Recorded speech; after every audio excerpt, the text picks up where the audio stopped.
In this video, let's understand how we can insert data in an identity column. So I'm creating this table customers that is having ID that is of identity. I'm starting from 10 and I'm incrementing by 2 here, right? And the second column is name.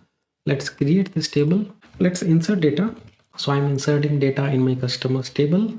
One row affected. Let's see the data. Right. So we have the ID 10 and mark here. Let's say I want to insert one more row in my table, and this time I want to specify the ID also. I want to specify ID as 15 for Peter. Let's try to insert here. You can notice we are getting this error. We are not allowed to add data in the identity column. For that, we need to switch this identity insert to on. So let's set this identity insert to on. To set this, we need to execute identity insert.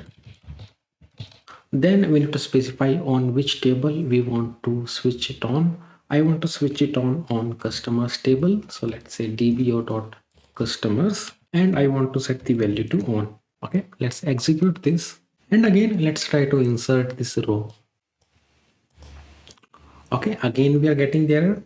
We have already specified the identity insert as on, but there is one more condition. We need to specify the column list also.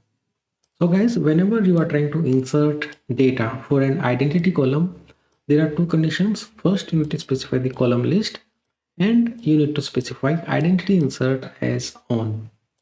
Let's specify the column list also. So I need to specify ID and the name, right? Because these are the two columns for which I am specifying the values, right?